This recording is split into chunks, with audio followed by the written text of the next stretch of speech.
A ver, cada vez que nos sentamos a comer, estamos viendo, digamos, el capítulo final de una historia larguísima. Y no, esa historia no arranca en el súper ni en una fábrica, arranca en la naturaleza misma. Hoy vamos a meternos de lleno en el inicio de todo, el sector primario.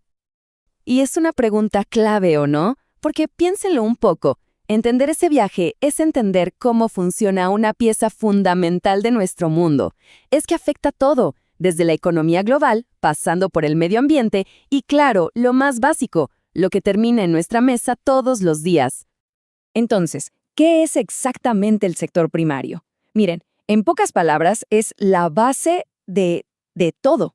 Son esas actividades que sacan los recursos directamente de la naturaleza. Estamos hablando de la agricultura, la ganadería, la pesca, o sea, de ahí viene la comida, así de simple. Ok, este será nuestro recorrido. Primero, vamos a ver de dónde parte nuestra comida. Después, una comparación interesante entre dos tipos de granjas.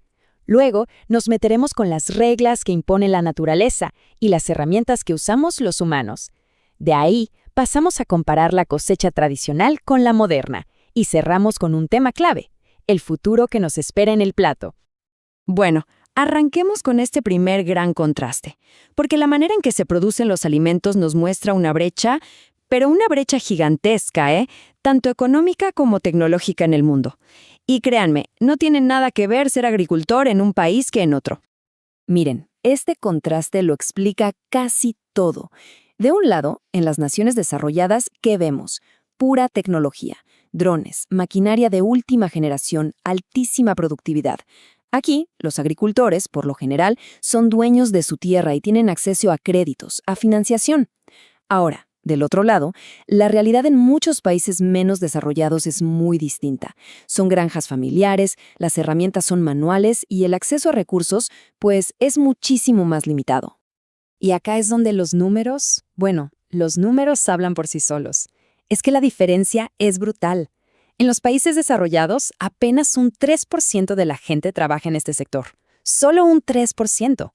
Ahora comparen eso con el 55% en los países menos desarrollados. 55. Es una disparidad que define economías completas. Entonces, la conclusión es bastante clara, ¿no? Hay una relación directa. Cuanto más desarrollado económicamente es un país, menor es la importancia, el peso, de su sector primario en la economía. O sea, el rol que juega se va achicando. Bien, ahora hablemos de qué es lo que determina qué se puede cultivar y dónde. Porque esto no es al azar, para nada. Es como una negociación constante entre lo que la naturaleza impone y lo que la humanidad ha creado para poder adaptarse. A ver, primero están las reglas que pone la naturaleza. Esas son innegociables. El clima, por ejemplo, es el que manda. Un olivo necesita clima mediterráneo. No va a sobrevivir en el frío, punto. El arroz, por su parte, necesita calor y muchísima agua. Luego tenemos el relieve. Por lo general, las tierras más bajas son mejores para cultivar, y ni hablar del suelo y el agua. Son la base de todo, absolutamente de todo. Pero, claro, no somos solo espectadores pasivos de esto. Respondemos con nuestras propias herramientas, con ingenio humano.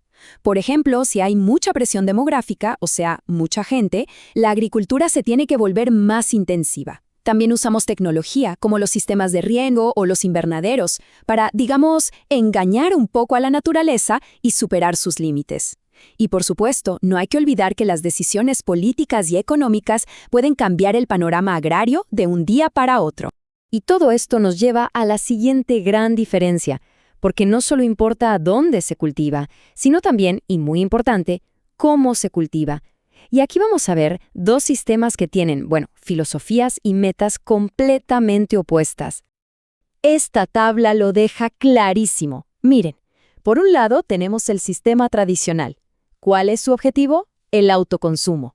O sea, producir para la propia familia. Por eso se mezclan varios cultivos, lo que se llama policultivo, se usan herramientas más básicas y, claro, la productividad es baja. Ahora, del otro lado, el sistema que llamamos evolucionado o moderno. Aquí la historia es otra. El objetivo es vender en el mercado. Se enfocan en un solo cultivo, monocultivo, se invierte en tecnología de punta y la meta es una sola: máxima productividad para ganar dinero. Y ojo, que hay otra distinción clave acá.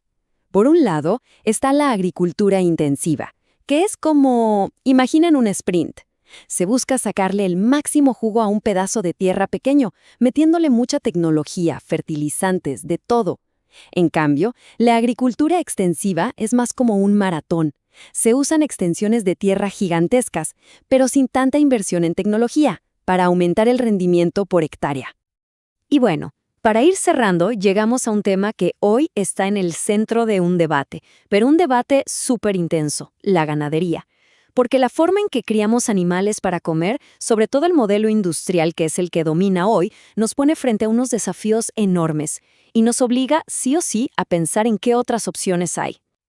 Y esta es, de verdad, la pregunta del millón. A ver, seamos claros. El modelo industrial nos ha permitido tener carne, leche, huevos, de forma más barata y en una cantidad que antes era impensable. Eso es un hecho. Pero la gran pregunta es, ¿a qué costo estamos pagando todo eso? Y los costos no son menores, ¿eh? Estamos hablando de problemas muy serios. Primero, una contaminación ambiental considerable. Segundo, las preocupaciones cada vez mayores sobre el bienestar de los animales. Y tercero, el uso de hormonas y antibióticos para que los animales crezcan más rápido, muchas veces en condiciones de hacinamiento, amontonados en espacios muy chicos. Ahora, como respuesta a todo esto, surge la alternativa, la ganadería ecológica. Y su filosofía, bueno, es la otra cara de la moneda. Aquí, la prioridad número 1 es el respeto por el medio ambiente y por el bienestar de los animales.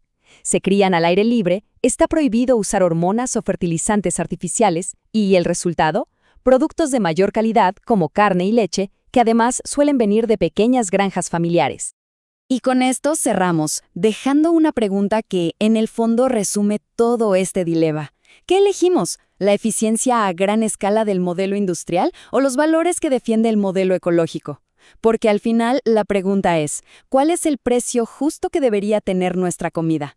Encontrar ese equilibrio, bueno, ese es sin duda uno de los grandes retos que tenemos por delante.